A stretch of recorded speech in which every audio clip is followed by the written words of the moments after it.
As there's a drive in a deep left field by Castellanos, it will be. Oh man, it's 8 o'clock. And so that'll make it a. I don't need the spotlight. I shine just fine. Hi, I'm Karma, and yes, I am a bitch. BravBros. Shooter, what's up, dude?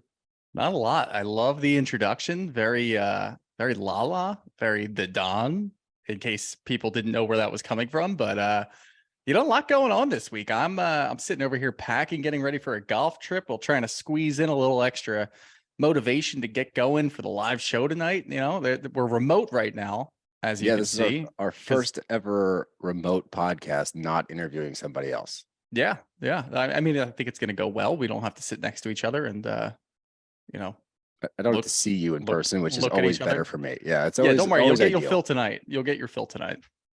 How on that point? How are you feeling? How are you feeling about tonight? You jacked up? You ready to go? Yeah, pumped. Absolutely pumped. I got a great outfit. I'm excited to see a lot of fans. I'm excited to see Dorinda and tell her how I feel about Ultimate Girls Trip. And this is going to be like a really good make or break moment, I feel like, because we talk a lot of shit on this podcast and we say how we actually feel and we don't tiptoe around it. And I feel like a lot of people like that. The 2-star reviews might disagree when we get mad at, their love, their weird celebrity crush, but we aren't going to tiptoe around it. And I will tell Dorinda to her face, I didn't like Ultimate Girls Trip, and that sucks. So I'm curious to see what her response is. She doesn't strike me as someone that's going to get like butthurt about it. I think she might agree. I think so too. That's my theory, but I kind of hope it goes the opposite direction and she just like airs you out in front of everybody. That would be so ideal funny for me. Yeah, that would be like the best outcome. But we're getting all jacked up for the show. It's going to be an awesome night. I've got 16 boxes I have to load into my truck to get downtown. And of course it's wet and raining outside, so I had to figure that out. But we weren't going to do an episode this week just because we have so much going on, but we didn't think that was fair to our listeners, to you guys that can't make it tonight. We're like, we got to get something out for you guys. So it's going to be a little bit of an expedited episode, but knowing us, we're not good at cutting things short. It'll probably end up being just as long as usual, but we're going to do our best to try to expedite. So with that, we got no news this week. We're just going to jump right into our Rose and our Kadar Sharif. And I'm going to let you go first because we have a big moment in BravBros history coming up. 2 big moments, actually. So you go ahead. Wait, what if my Rose is a big moment in BravBros history? And you have to announce that before you read your Rose. So so you have to determine. But I wonder what the second big moment is in BravBros history. But anyway, my Rose is Cosmopolitan magazine. Yeah, that was one of mine. So you're correct. I mean, you know what? It was written in the stars that eventually we would be written up in Cosmo.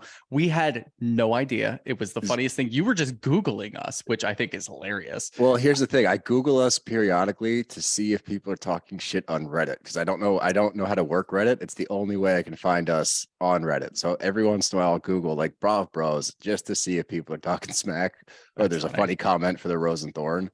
And I Googled it. And that's the first thing that popped up. It was from April 6th. Yeah, 3 weeks ago, Cosmo wrote an article about 13 new podcasts that you have to get into. The best new podcast of 2023. Which is funny because we started last year, but you know what? That's fine. But we were like 9th on the list. They called us Brav Boys. I'll take it. Yeah, honestly, I'll take anything. There's no such thing as bad publicity.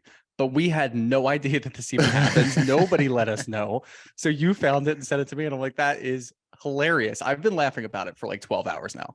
I literally was like, holy shit, like Cosmopolitan, like Cosmo, we're in Cosmo. And I had the same reaction. I showed Dev, I was like, holy shit, like we're in Cosmo right now.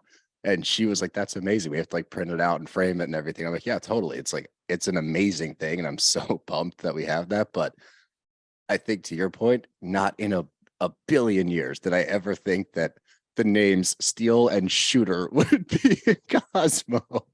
It is really fucking funny. I mean, a lot of this, like along the last year, has been really funny, mostly because it's been like good things, like random surreal, good things will happen. Like Bravo celebrities or other people will reach out to us and they really like us. And we're like, wow, that's really nice. This was just wild because like I could see, maybe somebody reaching out to us and being like, hey, Cosmo's thinking about what if they write a piece on us eventually? Like we might be featured. Vanity Fair is next. Okay, look, I think you need to settle down. I've been watching a lot of Barry. Here's so what Vanity Fair is on my mind. I was afraid that this was going to go to your head, so I'm glad it did. Oh, it is. I'm glad to see you inflated. It's good. It's a good ego boost before the show. We got to, get you nice and amped up. Yeah, but yes, to sum it up, the bros are in Cosmo. It's pretty fucking cool, and I never thought it would happen. Anyway, on to your Kedar Sharif. Yeah, so my Kedar Sharif, there was a really long review that didn't really make a whole lot of sense, so I'm not going to read that one. I'll sum it up a little bit. Someone gave us 2 stars and then talked about all of the things that we do well, but still gave us 2 stars. And I'm like, I don't really understand that. So it's not really a thorn. Maybe they don't know how to count and they think that it's like golf and like lower stars are better. Like we give them the first star. Like I don't know, whatever. I like that theory. I'm going to read this one. It comes from KG023. Recaps with a touch of mansplaining. I just can't, we must have talked. I guess we talked about it last week. So maybe they're just trying to ruffle our feathers, but I liked these guys from their TikTok, but their full pod isn't for me. Lots of mansplaining, and understandably, they don't understand female friendships and relationships. I'm glad that you read this one. I don't get that's I don't understand it. Friendships are friendships. We know that guys, generally might not talk about shit, might not get too deep and just kind of rub it off, whatever. But we also know that girls will do certain things and we watch them on TV. Like, maybe we don't understand it because we're not a girl.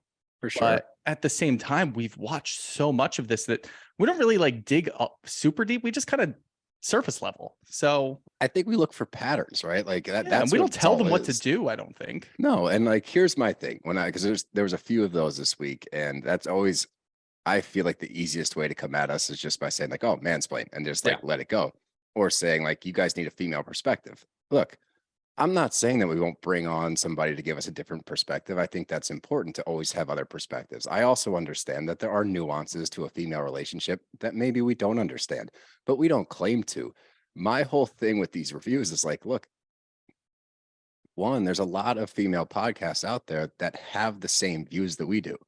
2, if you want that perspective, that's fine. There's a lot of really, really great female podcasts out there in this realm. There's a ton of fantastic ones. If you want that perspective, by all means, go listen. We love most of them. So if you come to this podcast, you're going to get a man's perspective. That's the whole point of this show. So it doesn't mean we won't bring on females or anybody to give us an outward perspective so we can change our opinions or just see it from a different direction. But we are the BravBros. Moving on. It was a week full of roses, as the Cosmo thing, and we got a lot of really nice reviews. There was a couple of those Kedar Sharif sprinkled in, but our second moment in BravBros history. This one's a really funny one, and this is why I love our listeners, because 99% of our listeners are phenomenal. They don't leave bad reviews. They don't, they understand where we're coming from or what our shtick is. They get it. And Kate R. Sharif is no different. And I loved this out of her. So she messaged us and said, "Hey, bros, thanks for naming the segment after me, LOL. For the record, I do listen every week. Love the takes. Roses and thorns still bug me, but my middle name is Rose, so this whole thing works." How about that? Kate R. Sharif is Kate Rose Sharif. That's awesome. And honestly, kudos to her, because we just spent that last segment of mine talking about how we don't understand these people. This is how you're supposed to approach things. Have a good sense of humor, be on board with it, message us. We're pretty reasonable. If you message us and say so, that's kind of funny, or even if you message us and you're hey guys, really not a big fan of doing that, don't really want my name out there, we'd probably be all right, whatever, we get it, not a big deal. But you're on board with the joke and that's funny, and you still stick to your guns and say I still don't like the segment. We understand that. That's cool. Totally. Talk to us like human beings. Yeah. Yeah, you don't have to love it. And because you're such a good sport, and because you took this in stride, I'm officially renaming the segment. It's back to Rose and Thorn. Kate, that was a fantastic response. The fact that your middle name is Rose just brings this whole thing together. I laughed out loud. I did an IRL LOL, as I've seen in our comments. God. So that's and then I don't even have a thorn this week because we have a live show tonight. We have 2 fantastic interviews coming up with 2 huge names right now. Like they're in the mix of VPR. They're in the mix of Jersey. That's all I can say. Yep. You're going to want to see these ones. They're coming up in the next few weeks. One of them has to wait until after the Jersey reunion. The other one, I believe, will be next week. So stay tuned for us announcing that. When it's all finalized, we'll get it out there. But we're going to start out with a quick run through of VPR. And we start out with Lala and Katie. It's the day after Lala's birthday party. And we're talking about Satch, a.k.a. Satchel. Satch. My man, Satch. But this is the first time that we get confirmation, I guess, that Raquel and Sandoval were spotted at the Abbey together, late night dancing. And I think what I took away from this scene was, even though they had the information that those 2 were out together alone, there was still an air of disbelief. Like they weren't totally like, that's so weird, why would they be there together? They were more just like, that's kind of strange, no? Like, yeah, I think that's a little weird, but they weren't totally thrown off by it. No, I'm a little confused actually, because when Sandoval talks to Sheena later, he says that there were a bunch of other people there. Yeah, that's what he claims. I don't know if bunch of us went. I don't know if he's just throwing a smokescreen out there and like Sheena can't verify that there were other people there. Like I fully believe that it was just the 2 of them, and maybe there were people that went there at the time. Like maybe they went from one place, or they went to see you next Tuesday, and then they went to the Abbey afterwards, and then they kind of dispersed. And then at 1 a.m. it was still Raquel and Tom. That's what I think happened. Mm-hmm. Now, Allie being there, I guess she has other friends outside the show, so maybe she walked in and saw it, whatever. But the whole thing just seems like a smokescreen to me from Tom, and I think it's wild that we're starting to see, and I will pull back a little bit on the hindsight crew, because we are starting to see Lala and even James next week talking about like how weird it is. And then obviously we get the bomb from Ken. So like, wait, like the whistleblowers are so funny on this show. It's Allie, who just joined the show, who's doing very well, who's doing awesomely. And everybody, it's so funny to see in real time, IRT for you, on the show, when people are like, Allie's got a good head on her shoulders. Like she actually, there's a lot going on up there. Like she's all over the place. And like, she walks away from James and tells him that he's being a fucking idiot. Like, you're a joke. And I love that. But Allie and Ken, of all people, and that looked a little set up in the preview for next week. It was set up. That's my whole point. I don't know. Do you think LVP did that? Yeah, probably. Yeah, I think she's like, Ken, you need to just drop this little nugget, walk out here and just say this and just walk away. Yeah.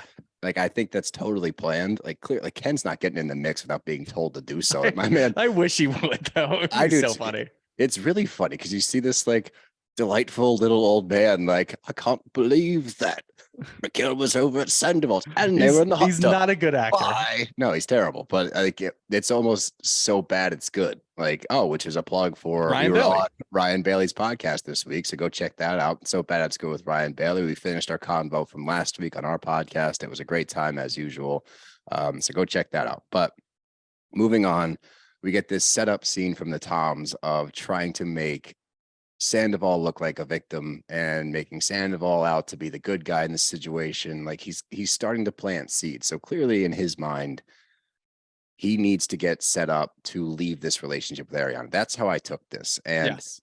I thought it was really interesting that Schwartz must not be up on the take right now because he's like, I have this weird feeling she's got a crush on somebody else. And we're in the audience like, ooh.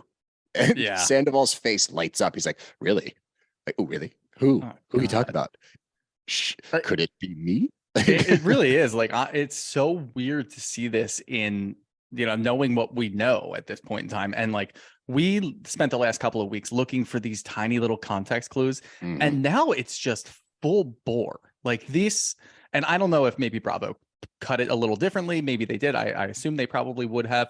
But all of these little like breadcrumbs, if you will, are there, and they're not so small that like they're not subtle at all. It's just so weird that like you see Sheena and she's like, "Oh, I would trust Raquel in bed with Brock," and then you get like everybody saying like, "No, Sandoval wouldn't do that." It's like, wow, these people are idiots. Like, I don't care really who you are, but like, I'm sorry, but like if I saw one of my good friends who was married or in a very serious relationship with another girl who has a weird sketchy past, and they're dancing together at 1 a.m. at a bar, I'd be like, that's fucking weird. It would raise a lot of red flags. I don't care who it is. And that's the thing. Like, you could be the best dad in the world. You could be the best husband in the world. If I see that, that's fucking weird. And the fact that these people are making excuses for it speaks to their character and honestly just their intelligence. Like, how fucking dumb are you?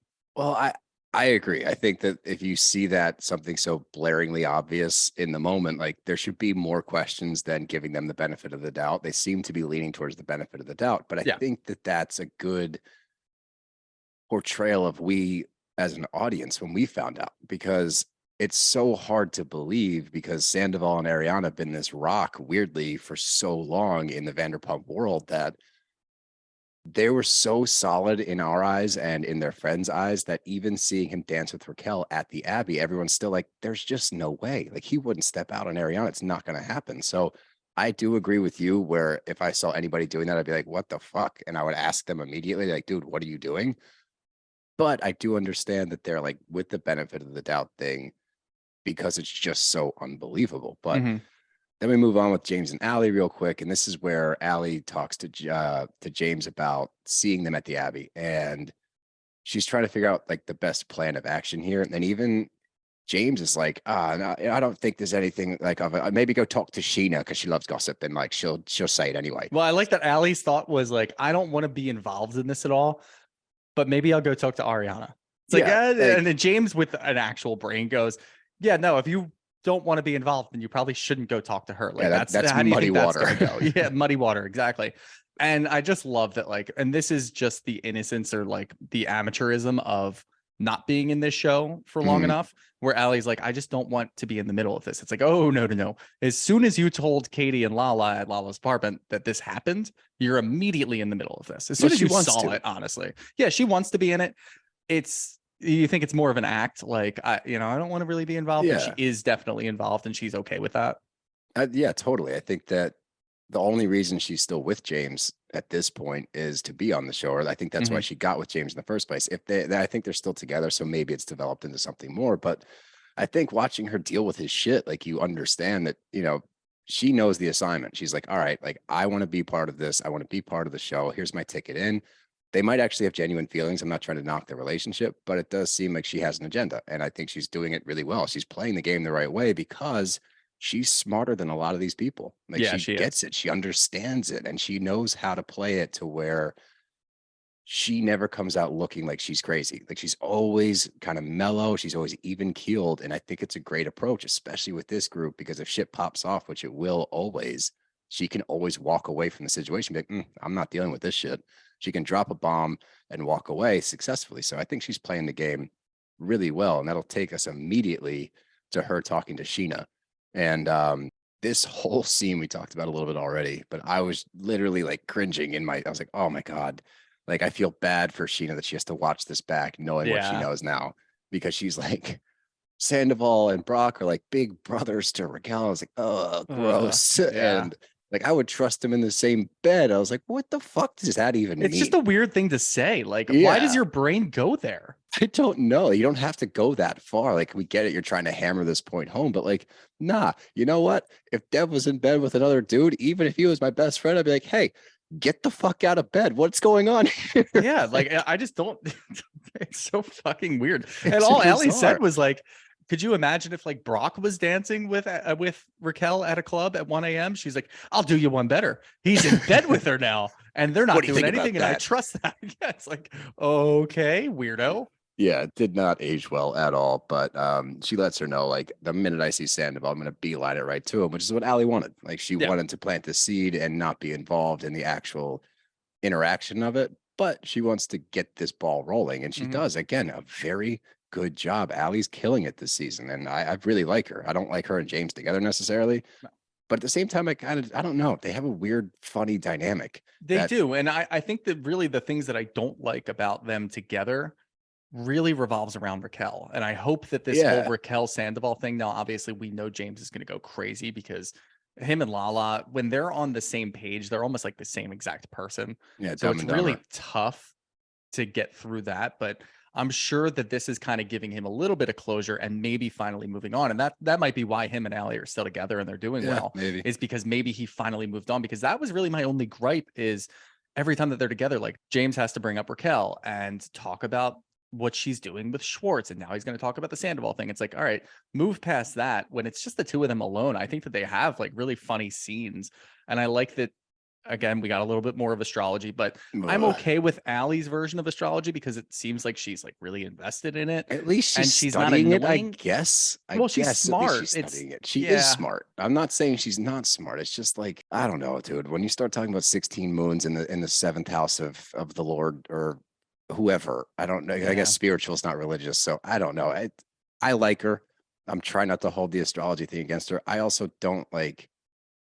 I'm not doing this. I'm not going down this rabbit hole. Yeah, don't do it. It's not worth it. Don't worry about it. Let's move on. Let's get to the beach. We've got the Don and Satchel, the Satch, are both making an appearance. Walking onto the beach with their socks and shoes. They're shoebies. That must be like, that's got to be an LA thing. Like if you listen to us and you're from LA, tell us if you're like, oh yeah, I'm just going to go to the beach today in my socks and shoes. Like take them off. No, if you're in socks and shoes walking on like the promenade or like on the strip, take off your fucking socks and shoes and walk on the beach. Like, I don't understand these people that do that. If you look at rocket power, okay. Yeah. It was in California, right? That's where I heard the term shoebie for the first time. So if that's where shoebie came from, is rocket power, which everybody knows is canon. That's real. It's a documentary. Yeah. Everybody knows that. Then you're being a shoebie in LA. They're in California. Don't wear your shoes on the beach ever. It's a terrible look, especially for a guy that's trying to you're coming into the group, Satch.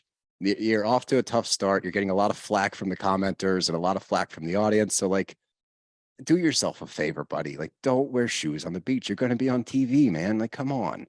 Yeah. I don't know. I expected that out of the Don because that's his fucking name.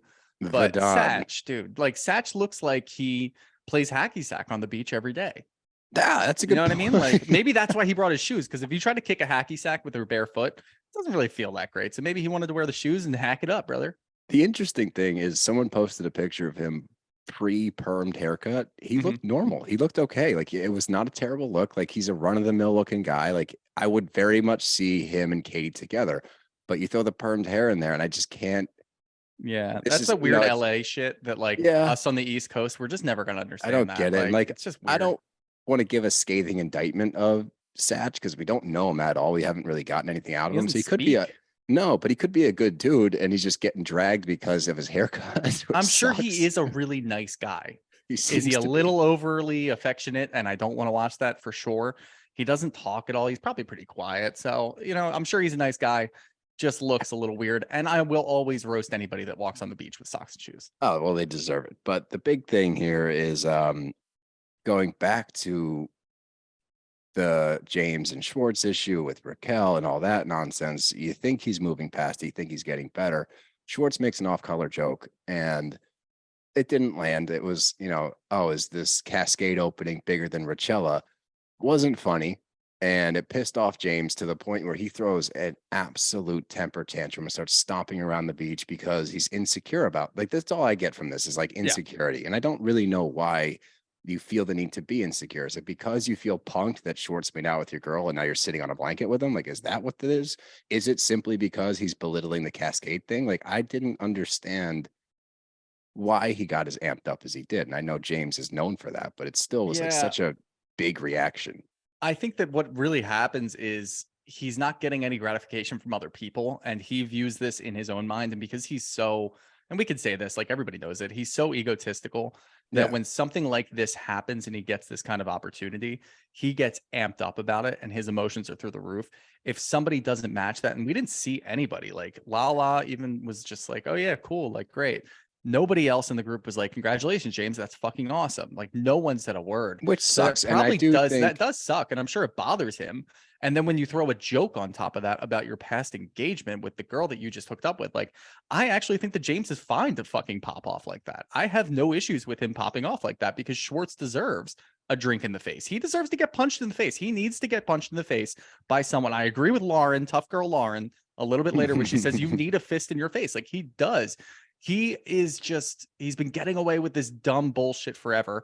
He's starting to be mean because he doesn't have Katie anymore and he doesn't know what the fuck he's doing. And he thinks he's just getting away with everything. He just needs to get socked in the face once and then maybe he'll shut up. And James even said, like, I threw a drink at him. He won't make that joke again. I agree. You know what? I didn't fully agree with you until that was a nice rant. I see what you're saying. And like, if it had been anybody else other than Schwartz or Sandoval, it would have been like, that's too much. Here's my problem. I do feel bad for James because I feel like when he has big accomplishments, they get glossed over because of his emotions. Like he gets so jacked up about it that people don't match his energy ever. Mm-hmm. And I feel like it falls short. And I feel like they don't take him seriously. And opening for Cascade at a festival, it is a big deal. That's pretty cool. This is his sole focus as being a DJ. So like, I wish that they'd shown up for him a little bit more and been like, wow, man, this is really great. So I feel for him there. My big problem, though, is he's not doing himself any favors with this because while you might be right, he deserves a drink in the face. He deserves to get popped in the face, whatever. He comes out looking bad because he can't bring it. He can't reel it in. It takes him so long to settle down that it just gets, had he done the drink in the face and been like, fuck you and walked away. Yeah. Different story. To stomp around in front of people you don't know and cause a scene after the fact is where I took the issue because it makes him look bad in a moment where he didn't have to necessarily look that bad.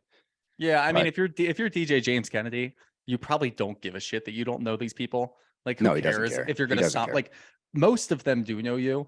It's really just Don and Satchel that don't really know you. And who cares? The Don. Oh, okay. I don't know who Don is. The Don. The Don. Which thank God he didn't fucking talk today. Dude, like, I don't want to hear him talk dirty anymore. But I do. When they're like fed up, and I texted you this as it was happening, the fact that Lala takes the time to say, let's go, the Don. Like in that moment, please, for the love of God, just call him Don. And call him Don. Bravo with the subtitle too. Like I watched with subtitles anyway, but Bravo showed it. And I'm like, why are you doing this? Maybe they want us to be mad about it. It just irks me. It's like his name is Don. And like if his nickname is the Don, then you can use that when it's appropriate. Then it would actually probably land every once in a while. Yeah. Like, oh yeah, he's the Don. Like Big Dick the Don. Like that's funny. But when you drop it in a sentence where it doesn't fit, like let's go with the Don, like that, it got under my skin. But then we go directly to the bar. And this is kind of where we finish up. But tensions are still so high with everybody in the group to where I had to write down at one point, like, guys, you're 40. Like, this is a bad look for the whole group. Everyone's yelling at each other like you're like off of a college party, like in your like early 20s and having a bad night all around. Everyone needs to settle down. No one's coming out looking good here. I will say when Schwartz and James are squashing things and Lala comes up, I don't know if I've heard a better insult than you're the definition of a sponsored post. Like that is gold. It is funny. It is really funny. And I don't like that. He said a lot of mean shit. Yeah, he said a lot of mean shit, but that, if we can just isolate that one, like that's really funny. It's just a good clapback. Yeah, and it's like, what's the name of her podcast? Like, Get to Know Lala. Give them Lala, and he goes, "Give them Lala." Who the fuck is Lala? Like that was funny. But then he should have stopped there. It's never okay to go after looks. It's never okay to comment on plastic surgery on the face. Like that was way over the line. And again, shows you who Schwartz really is. Like that. That whole interaction was a peek behind the mask. Like he loses the puppy dog thing for a split second. And it goes from 0 to 1,000 because instead of stopping at you're the definition of a sponsored post, give them Lala. Who the fuck is Lala? Now you bring the looks into it and it completely negates any good clapback you had. It makes you look like a chauvinistic asshole, which he is. And then he walks right over and just starts eating wings. And then when Lala actually walks away after saying her piece, he's like, Lala, don't leave. Aww. Yeah, don't leave. And it's like, dude, like you're so fucking all over the place. Like, yeah, he's a worm. Figure it out, dude. He's just a worm. And I'm glad that it's getting to the point now where like Sandoval is completely taking the mask away from him. Like everyone sees him for who he is. Finally, Dev's been saying it since like season 1, so kudos to her. But it's a full peak. Lala, to her credit, has never fallen for his shit. She has been on the page of he knows exactly what he's doing for multiple seasons now. She's never gone for that shtick. So credit where credit's due. She's read him from day one. But the episode ends with everyone still trying to, I guess, settle things down, and the Abby talk comes up, and Sandoval stands up in front of the group to like defend himself, which is in hindsight insanity that he has the nerve to go after anybody for this. Like this is something that Ryan kept saying on his podcast, dude, just shut up. Like, shut up and sit down. You're a scumbag. You're a dirtbag. You are doing all these things. You were at the Abbey with her for nefarious reasons. So, like, sit the fuck down, shut the hell up, get ready for the beating you're about to take because you're a piece of shit and you deserve everything coming your way. Yeah, no, he absolutely does. And like, I don't even want to talk about that because he just fucking sucks. I'd rather talk about Katie in this instance where she, like, I fully believe Allie when Allie says, what I heard from you is that, you know, their relationships, there's no rules there. Like, I think Katie knows that she said that. And I hate that I agree with Tom Sandoval when he says, like, you never take responsibility for anything. You've got Schwartz over here saying, like, you know, I fucked up, I did this, I did that, whatever, I should have done things better. We've never seen Katie say that. Yeah, that's true. We've never seen her take accountability. And while Schwartz was definitely 90% of the problem, I would say, there is a moment that could, you know, we talk about our humanizing moments where you could get on the same page as Katie and understand, like, you know, there's two sides to the street. Like, were you perfect? Probably not. Like, there's probably some things you could have done better. And if you had the wherewithal to be like, you know what, this is where I fell short.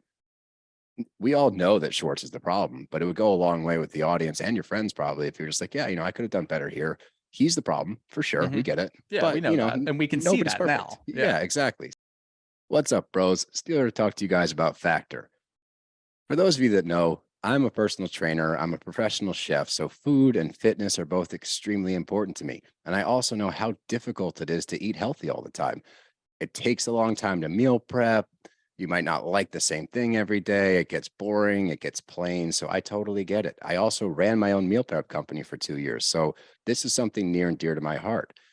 I've tried Factor before. And then when I saw that they were going to sponsor us, I was so excited because this is a meal prep company that I can really get behind. They cook really delicious food. They change it up. You get lots of different options. It'll keep you within your macros. They have all of the nutritional facts listed on the back so you can stay on track for your summer body, for your winter body, for your spring body, whatever your goals are. Factor is there to help. With more than 34 chef-prepared, dietitian-approved weekly options, there's always something new to try. Plus, you can round out your meal and replenish your snack supply with an assortment of 45 and more add-ons, including breakfast like egg bites, smoothies, and more. So if you want to cut back on takeout, get Factor instead. Not only is Factor cheaper than takeout, but meals are ready faster than restaurant delivery in just 2 minutes. Head to factormeals.com/BravBros50 and use code BravBros50 to get 50% off your first box. That's code BravBros50 at factormeals.com/BravBros50 to get 50% off your first box. And that takes us on to Summer House, and we're just going to do a quick bullet point summary because overall the episode was fun. We got more of like the party scene, which you like to see him having a good time. So I enjoyed the episode as a whole. But let's start it out. Let's just knock it out immediately. Danielle, Carl, Lindsay. All right, we get the aftermath of the conversation with Carl and Danielle screaming into the pillow, but they seem to come to some kind of agreement here where they're on the same page at least. Now, do you think that Carl could have been more defensive of Lindsay? Do you think that he kind of took the easy road to just like smooth things over with Danielle, or was he just doing his part of this throuple, if you will?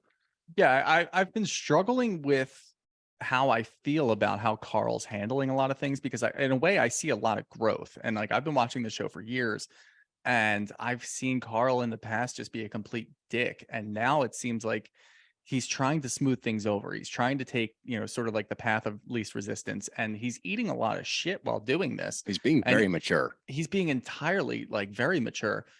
And at the same time, I see it where I'm like, you know what? Like, yeah, in that instance, you have to stop thinking about yourself talking to your friend Danielle. Like, there's more going on here. And I feel like he didn't really touch on that. He didn't defend Lindsay. So while I don't necessarily agree with Lindsay freaking out about that and yelling at him all night, and that was just a really tough scene to watch with them in bed, I do think that he could have, you know, at least stepped a little bit into that, because at the end of the day, like, even if you look in the past, the three of you were best friends. And if one of them stepped on the other's toes, you do have a say in that. And even now you have way more of a say because you want to keep this friendship going and you're in a relationship with Lindsay. Like, you have a lot of responsibility here. And I feel like he's not willing to go that deep. So while he is being mature, I just think that he could push a little bit further and be, a better boyfriend and a better friend and really help this along, because as long as he's doing this and just kind of like surface level bullshit, it's never really going to solve anything. Yeah, I agree. I think he could have gone a bit further here instead of just like smoothing things over with her. You're right. It's tough because it's not a bad conversation, and he did do his part, but there was more there, right? There was more meat on that bone. Yep. That he could have helped further the conversation with Lindsay and Danielle instead of being like, yeah, you guys need to talk. But watching those two, like the drunk aftermath, and Lindsay's just like losing her shit. We talked about it on Bailey's podcast, but we've all been both of those people, right? We've all been Lindsay in that situation, and we've all been Carl in that situation where you're like, oh my God, like just go to bed. Let's figure this out tomorrow. Then watching that whole thing break down, I think you just chalk it up to a bad night. I think that there's a conversation that needs to be had in the morning. I thought Carl handled himself very well and not escalating it and trying to like settle Lindsay down. And clearly Lindsay's just lit and trying to get the last word and trying to get a rise out of him. Yeah. But what I didn't like is cut to the room over and you see Paige and Amanda like giggling like schoolgirls, like he, like we love to hear them fight. Like, I hate that everyone's rooting against them seemingly, even though they're not like outwardly saying like, we don't like you guys. Like when they hear tension between those two, they jump on board this train of like giggling and laughing about it. And that's fucked up. No, it is. It's entirely immature. And like, that's something that we always talk about when it comes to, kind of that side of the house. And we saw a little bit of growth, but all indications point to really that conversation that Lindsay and Amanda had when they went out to lunch. Like that step was huge. The fact that they were able to sit down together, but I got nothing out of Amanda. Like Amanda said nothing. Lindsay was the mature one. Lindsay was the one who was open about her feelings. She really opened up for like the first time that I've ever seen her do that with Amanda before. And Amanda gave her absolutely nothing. So like, I just don't think that Amanda wants to be friends with Lindsay. I think that they have way more fun being Amanda, Paige, not really Sierra as much, sometimes, but not like yeah, she's in the mix, but like I feel like Sierra's in the mix like an appropriate amount of time, because look, I'm not excusing Lindsay's behavior most of the time, but I understand that like it's got to be really tough for her with everybody fucking hating her. Now, you're allowed to pick like some emotions or some actions that she does and be like, you know what, like no, like Lindsay kind of deserves this at this point in time, but she doesn't deserve it all the time. And I feel like that's kind of where Sierra is. But Amanda and Paige love hating on that. And I always hate when we watch things on TV, like we talked about it with Lala, like preying on the downfall of somebody else. It's like, yeah, I don't want to watch other people do that, because, at the end of the day, like that's taking up way too much space in your brain, rooting against another human. Just fucking let it go. Like, you don't have to be friends with them, but don't sit in the other room and be like, I'm going to be the person that gives Danielle a hug, even though I'm not really friends with Danielle. I'm just taking this opportunity to hate Lindsay. It's like, it's fucking disgusting. Well, it takes us to a really good point, is like every time we see Lindsay and Danielle talk, Lindsay brings up very good points that are like directed at the situation to challenge Danielle. She's like, okay, you're saying now to Carl that we're all cool, but 2 days ago, you told me to my face that you think it's weird that we're dating. Like, what is it? Is it the fact that they're moving too fast? Is it the fact that you're losing two of your friends? Or is it the fact that this makes you feel bad about your own relationship? Like, you need to pick a lane, but she conveniently just jumps back and forth to whatever fits that specific moment. Like, she always changes the subject. When Lindsay challenges her, she's like, you thought it was weird 2 days ago. And she changes the subject. When Carl's like, you moved in with Robert after 2 months, she's like, well, are you not looking for rings? It's like, that has nothing to do with what he just said. Right. He said, did you move in with Robert after 2 months? That is fast. Did you do that? Yes or no? Don't ask about a ring. That's irrelevant to the situation. That's a different point entirely, but she can't be in the moment and just take it and answer and respond to have a grown-up conversation. She changes the subject, storms off, goes to Paige and Amanda, and then she starts spinning this whole narrative of what happened. That's not true. She paints Lindsay out to be this emotional, unstable, that just reacts to everything, instead of being like, this is what the conversation was. And then it gives those two ammo against Lindsay, which they don't need any more ammo. And then we see them all take this side against Lindsay, and it makes no sense. And Ryan said it really well yesterday. He's like, in this moment during the show, during filming, Amanda and Paige probably feel like they're winning the season. They're like, oh my God, we took the right stance. We're just going to hammer this home. They don't realize that us as an audience, they're losing us. We're like, no, you guys look like idiots. Like, this is a terrible look for you. Danielle's coming off horribly, and it's all just projection, and it drives me nuts. No, and it's crazy that if Danielle could just take the approach that, like, when Kyle was talking to Lindsay and Carl outside after Danielle stormed off, that is kind of what Danielle should have said. Like, it's got to be, like Kyle goes, it's got to be weird for her. You guys were the 3 best friends, and now 2 of you are dating, and you guys don't seem to, and I agree with Kyle.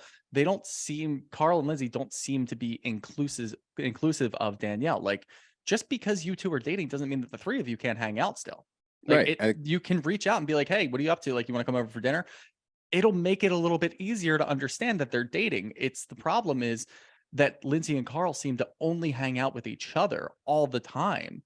And then when they bring other people in, it's weird because they're not used to it. So allow somebody a little bit of growth to get used to it, especially someone who was as close as Danielle was to the 2 of you for so long. It's got to be fucking weird for her. And I hate that, like, Carl kind of gets it. I hate that Lindsay denies it too. She's like, she just has to get on board with it. Like, she doesn't support the relationship. It's like, okay, but deep down, you know that it's got to feel a little bit weird. Yeah, like there's a middle ground here, right? Like there's a way. Yeah, and throw in Danielle dating Carl a couple years ago too. Like, there's a lot of components to this. And I feel like neither side is really owning up to just the middle part where it's like, all right, it's a little weird. Let's work on it. You want to be friends? Let's hang out. The 3 of us will hang out. Right. And yes, Carl and I are dating. Yes, Carl and I are going to get engaged. Support us. Be friends. Like, that's how it's supposed to work. You have a relationship, and Danielle's just projecting that.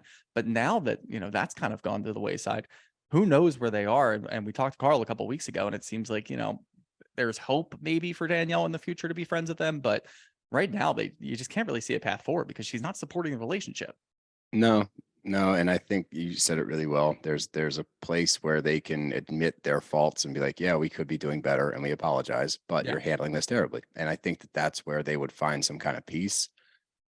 But it is nice to see a blossoming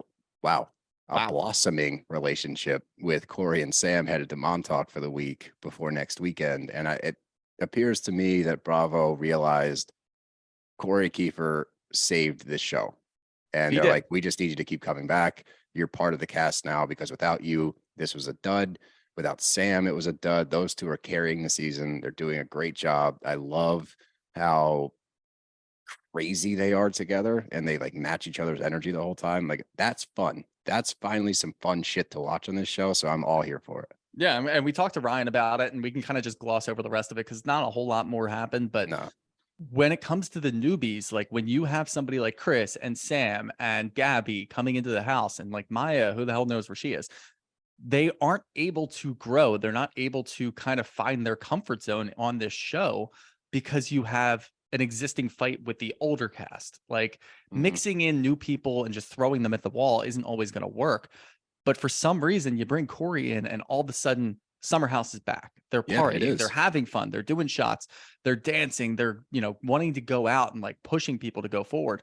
And you can kind of start to see like somebody like Chris, like he's starting to find his own. And maybe it's, it's August now, so he's had 2 months to kind of figure it out. But I think that Kory is a big catalyst in that. Throw in the fact that he's now has a relationship with Sam, and everybody just seems to be a little bit happier. So we can kind of focus on that as a bit of a reprieve, like them having fun, and for whatever the hell reason, they're drinking and running around the pool and doing sit-ups afterwards. Hate that. But I just can't imagine, like, I see people that do like, they do the 5Ks, but they'll have like a beer before they run a 5K, and then they'll have a beer halfway through, and then they'll have a beer afterwards. And I'm like, no. Who the fuck's doing that? You haven't seen that? Some of the bars like around here will, like Iron Hill will sponsor one, and it's like, have a beer before your 5K, and then we'll give you a beer. Beers after. I've never seen a beer. Beers after is fine because that's like a reward. It's like a reward. But that's a safe reward system. Have a drink. Have a drink. You earned it. You ran 3.2 miles. Have a good time. But drinking before doing that doesn't make any sense to me. Drinking during it, I want to throw up right now thinking about it. Same. So I hate that, but I do love that everybody's kind of coming into their own. And if we can get past this whole Lindsay, Carl, Danielle bullshit and allow people like Kyle to come down and hang out and have a blast. Like Summer House could be back on. And I hope that we're still waiting. Carl said there's a lot of meat left on the bone for the season. So hopefully by the end, we're looking back like, all right, yeah, it was a little rough in the beginning, but it got better. Hey, look, so far he's delivered on his promises. He said the next few weeks are going to get better, and each week has gotten progressively better. So easier to watch, I will say. Yeah, that's a good way to put it. And we will always hold out hope because this is Shooter's favorite franchise. I'm also a huge fan, so we're here for it. We'll keep watching, even if it, stinks. But I like that it's on the right track. Agreed. Shooter here to talk to you guys about Dave. Now, listen, everybody's been in like a pinch with some cash, especially when you're coming up to the summer. You want to start getting fit. You want to get some good fits as well for the beach. You want to make sure that you're looking good and going out. And sometimes it's not always easy to have the cash on hand to make sure that happens. If you're living paycheck to paycheck or struggling to make ends meet, it can be stressful when unexpected expenses come up. With Dave, you can get your money sooner without worrying about how much money you have to get through the week. Dave is the banking app that could help you get up to $500 instantly with extra cash. With Dave, there's no interest, late fees, or credit check. There's money to fill your tank, finally get your car repaired, or catch up on bills without having to wait for your next paycheck. You can finally tackle those expenses that have been stressing you out. Millions of people have already downloaded the Dave app to get financial relief they need with extra cash. So if you're in a pinch and need some extra help, download Dave and think of it as a helping hand from future you. That's always nice to think about the future you when they're nice and financially stable. Download the Dave app from the App Store right now or go to dave.com/BravBros. That's dave.com/BravBros. Sign up for an extra cash account and get up to $500 instantly. For terms and conditions, go to dave.com/legal. Instant transfer fees apply. Banking services provided by Evolve Bank and Trust. Member FDIC. But that takes us to the culmination of the Ireland trip in Jersey. And we start out with a morning with Paul's family. Paul's mother is delightful. She's like the picturesque Irish mother, and I love her. I think she should be on the show full time. Yeah, she really should be. Or we just do a Housewives of Ireland, Housewives of Dublin. I like that. I like that. That sounds fun because you know what? We're going to get a little bit of that, like that good, like Philly kind of city. Like, you know what I mean? Like it's a little more gritty than like Beverly Hills. I think it could be a lot of fun. So let's pitch that idea and we'll have, sort of the maitre d' be Paul's mom. I love this idea. I think we need to push this a lot harder. This is our best idea yet. This is better than Real Housewives of Cleveland. This is way better than Cleveland. This actually has some merit to it. So I like this direction. But during this, and we get a few of these throughout the episode, we get a very touching moment between Melissa and Teresa where I guess Paul's mom made like a comment about like Dolores early on, and Teresa made a joke like, oh, it was funny back when my parents were around. They said something similar about Melissa. Like they walked in, like, remember that, Melissa? And Melissa was like taken aback. She's like, oh my God, yeah. Like I was in bed with Joe and they came in and they called it, what was it? Like a putana? Yeah, something which means like a hussy. And it was just like a genuine, real moment and like a callback to when things were cool. And it kind of was foreshadowing. I didn't know that for the rest of the episode. But we get to the hen party, which is a bachelorette party in Ireland, I guess, which looks like a blast. I would do this as a bachelor party. No, yeah, that looked like a lot of fun. You would catch the cock? Without a doubt, I would catch the cock. And I would be the best one there. I would catch all the cocks. I'd catch a couple cocks, yeah, for sure. But I want to get to the painting scene. They're painting Teresa's life, and that's like the job of the friends to just like highlight the moments that Teresa like made Teresa who she is, I guess. And it wasn't funny, but it was funny because she starts crying and she's like instantly starts thinking about jail. And like in my mind, as soon as I heard like they have to paint her life, I'm like, who's going to be the asshole to draw bars? Like someone's got to draw bars on this wall because that was a big part of her life. Yeah. The interesting thing, and she calls attention to it really for the first time ever, she has glossed over that part of her life, understandably so. She doesn't want to think about it. She's moved on. It was a terrible time. She missed her family. She missed a lot of milestones. I totally get it. I don't care who you are. If you've served your time and you're out, like you don't deserve to be thrown under the bus and like brought back to your attention. So I get it. It just was like, it kind of struck me because I was like, ooh, someone's got to do it, right? You expected somebody to actually do it, or at least paint like some other issue. And it seems like the only real issue that we got, and it wasn't really an issue, was just Jen painting the table flip, which was iconic. And that's fine. That's what funny. put Housewives on the map. Yeah, exactly. And I thought that Jen actually did a pretty good job because it looked like they didn't have great tools. And Jen somehow captured that moment perfectly. It looked really nice. Sure did. But I mean, kind of going forward, I love the farmhand when Teresa starts crying and she needs a second to go outside and she doesn't see what they're painting and stuff. He's like, usually when I give people puppies, they stop crying. Here's a puppy. And she's like, you need a puppy. Everybody loves you could puppies. tell like Teresa was so shell shocked from trying to catch a chicken and walking around with all these farm animals. She was like, wait, is that a puppy? Like, is that, or are you handing me like a baby goat or something? No, like, it's a sheep. It's a like little sheep. You could tell she genuinely had no idea what he was handing her. And then she's like, oh, okay, this is great. Yeah, and it did cheer up. So, bro, I like the farmhand. I think he was excited to be on TV. You could tell, and he played it very well. I thought he did a great job. We love enthusiastic helpers when it comes to things like that. Yeah, it's great. And once again, we get a very touching scene between Melissa and Teresa because this was probably the most real I've seen those two interact. This was an actual moment of Jesus Christ, what have we done to our family? It's brief and fleeting and it goes away at the next scene.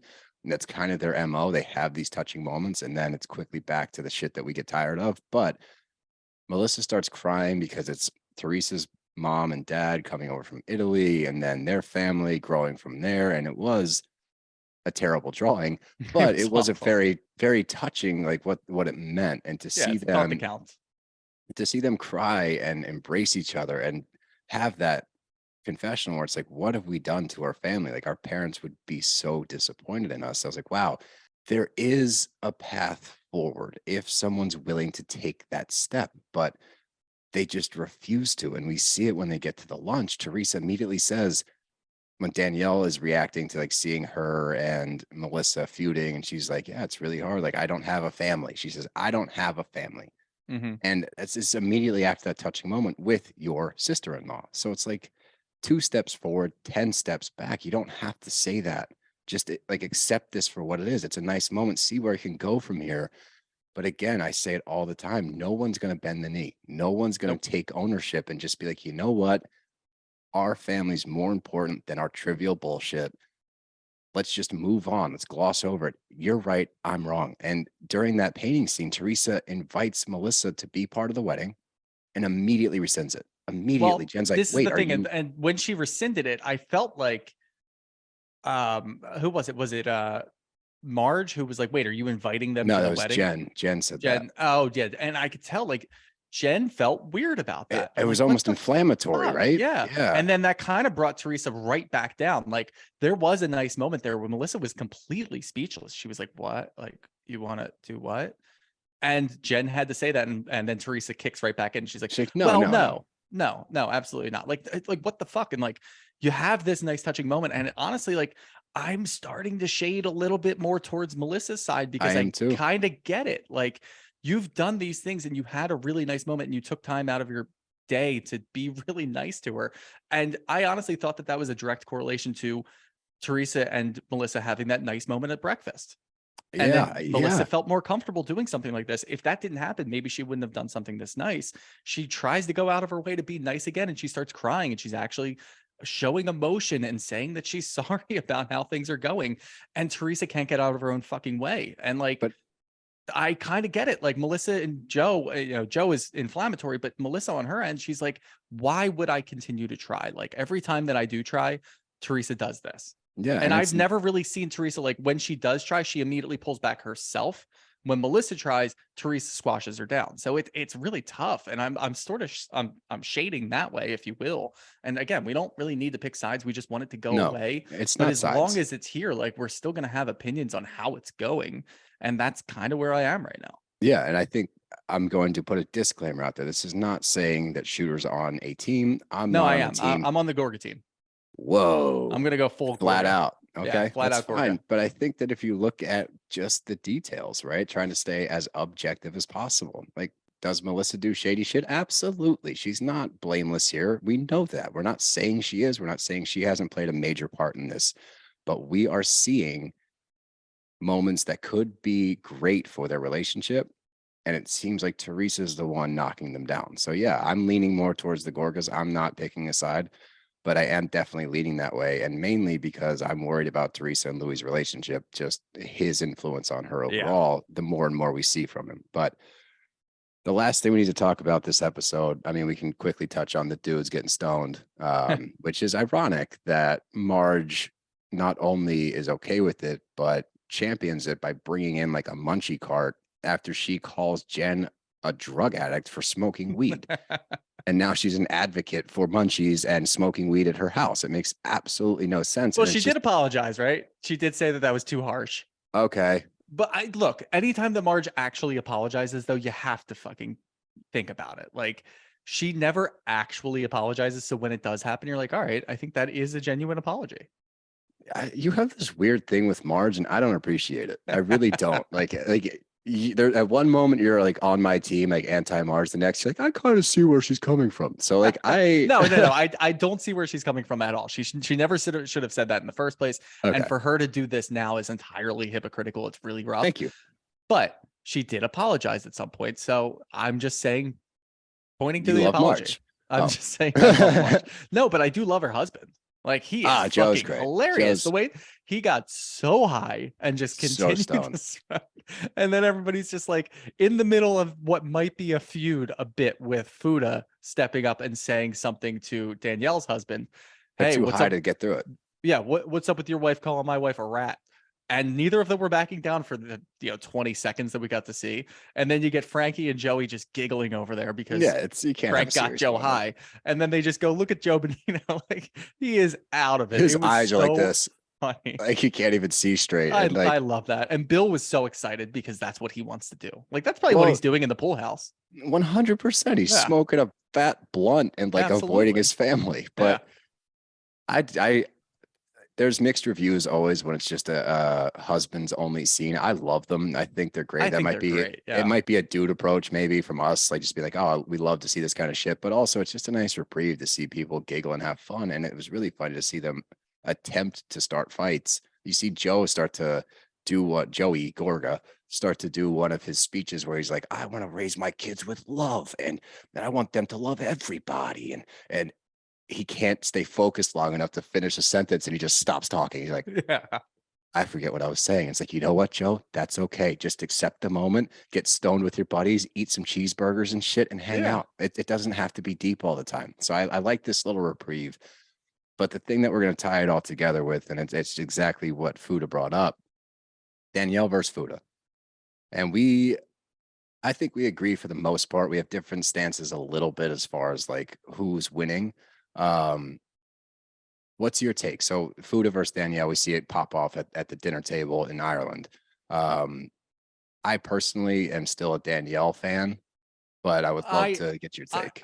I'm not necessarily a fan of either, nor do I dislike either of them. I'm kind of giving them room to grow. I think that we can agree that Fuda is playing the game a lot better than Danielle is right now. She's definitely playing better, yeah. And Danielle seems a little shell-shocked, but she seems to be coming back a little bit. I just can't really get over the fact that she's still, even in Ireland, in a house full of these women, is still walking away and crying. And obviously there is way more to that story with her brother than she's letting on. Should she have brought it up in the first place? Probably not. It probably would have come up eventually, though, because at this point, somebody's going to know what's going on. But she would have been more seasoned, right? She would have been able to approach it maybe better, she would have been able to handle it a little bit better, but I'm happy that somebody like Jackie's taking the back seat. Like, she's not antagonizing anymore, or at least it doesn't seem like she is. Maybe she keeps saying, dude, she keeps saying, instead of a non-credible or uncredible source, incredible. And she keeps trying to drop it in like she's this like savant. And it's like, dude, the words either not credible, uncredible, incredible implies she's wonderful. So shut the fuck up. Yeah, like, I can't stand her. I know she has to just completely go away next year. Like, doesn't get invited on these trips or anything. But the rest of the women are having a good time, and we get to see the newbies grow a little bit. Now, you are of the thinking that Fuda is just kind of lumped in with Marge at this point. She's just, I think she's another mouthpiece for Marge. She's trying to say the right sentence to get Marge to be like, "Ooh, yeah, Rachel, you keep going that way. Like, I love what you're saying." She picks her moments are way too scripted. I think that there's a little more to it. So I think that Fuda, obviously she was called a rat. Like you can't call somebody a rat in Jersey. It just doesn't happen. You think she was a rat? I don't think so. I think that she's playing the game and that's how we're going to write it up. I think being a rat is a little much, but she's saying that. And then in the same moment, she notices that Danielle at the farm is having a tough time talking about her brother. And she goes, do you want to go take a walk? So she extends that olive branch, even though she's saying half-ass olive branch. No, though. it's not. No, but let's it's flash not. back. Let me counterpoint it real quick, calmly. Let's flash back to last week. Danielle offered her an olive branch and Fuda shit on it immediately. Danielle said at the dinner table when they're at that restaurant, she's like, hey, if you need to use my bathroom to get ready or whatever, like you can come upstairs. It's no big deal. And Fuda's like, yeah, I'm probably not going to share a bathroom with someone calling me a rat, and like pops off and starts yelling. But that just shows you every housewife in Jersey told you that calling somebody a rat is bad. Right. Well, wait, but why is this a different? Why is this a different olive branch? Why is your olive tree different than Danielle's olive tree? She called her a rat. She's not over. She is a rat. I don't think she's a rat. If the shoe fits, she's the first time I heard it, I didn't agree that she was a rat. The more that I see her snuggle up to Marge and not take accountability for the fact that there was two people in that conversation. There was two people there having that conversation. We just talked about it. And if you have to pick teams, which it looks like you have to pick teams in Jersey. Yeah. Unfortunately, you're probably going to go the way of Marge at this point. They're having more fun. Like Teresa and Louis are unhinged. Maybe you can be like, you can still, be quote unquote team Marge and still, be pleasant with somebody like Jen or be pleasant with Teresa. It would be nice to see that. Group up in that. But if somebody calls you a rat, you don't have to forgive them right away. Like if somebody called me a rat, I'm going to be like, oh, you called me a fucking rat. Like, fuck you. I don't know. I just don't think that the crime warrants the name calling by that. And I think that there was an olive branch. And if you're going to go walk on your own with somebody else, you might be able to squash it. And that was a good opportunity. Hey, Danielle, I'm really sorry. I know there's a lot going on right now. Try to squash this a little bit. Danielle says no, and it continues to go. There was an opportunity there and she didn't take it. I don't think I would have taken it either. That's the thing. And maybe that's the difference. And I think you bring up a really good point. There doesn't need to be a firm line in the sand, and we're tiptoeing on dangerous ground here. And Ryan Bailey actually brought it up. With all this talk about Danielle's brother and whatever happened there, we're going a very dangerous direction that they might just be trying to repeat a Teresa and Melissa and Joe situation with Danielle and her brother. And like, that is the last thing that we want and need. And whether you're on Fuda's side or Danielle's side is kind of irrelevant. I agree 100% that I would like them to at least be pleasant. I would like there to not be that. It doesn't need to be Marge versus Teresa anymore. We're tired of it. It's played out. The fact that they both pick sides, if they do that for this season and then they kind of branch out and grow up and move on, okay, fine. I can get on board. It's close to the end of the year. We're getting close to the reunion. Fine. But if this is the direction that the producers think that we, the audience, want to go, they're very wrong. Yeah. No, I think you're right. It's dangerous ground. We don't want this to continue. They need to figure out a way to move forward. And they tried to infuse the new blood in it and it just kind of made things stay the same. So if they forced them to pick sides. And we know that they have like some sort of direction. Like they do meet with producers that say like, all right, this is how the season's going. Try to do a little bit of this, try to do a little bit of that. Let's get a personal story over here. Like you can't just have Jen Aiden be the only person that has a personal story. Like we haven't seen any other personal stories. Like they're just attacking Danielle for a story that we don't quite understand. We don't know the details. The only thing that Fuda's bringing to the table is just that she knows how housewives work. Like she's watched these shows for years and she's playing the game. Like, okay, whatever, but there's nothing of substance there. Like we're not getting to know you, and maybe we will because she is doing the whole custody thing with Jaden. So that's cool. But other than that, like we're not getting shit from anybody else except for Dolores, and we're rooting for Dolores and Paul because we love it. Yeah. We want to see her happy. She deserves it. We need more of that so that we can, like we always talk about, getting a reprieve from the bullshit that we're tired of. And this whole Joe, Melissa, and Teresa thing is just getting tired, and we don't want to deal with it anymore. Let's just try to find a different storyline. And I don't know if they ever will. Hopefully it's not the death of Jersey, but it's heading that way for sure. They need to figure something out. But you got anything else? Nope. I'm done here. Yeah. And we are not doing Save my voice this for tonight. Week.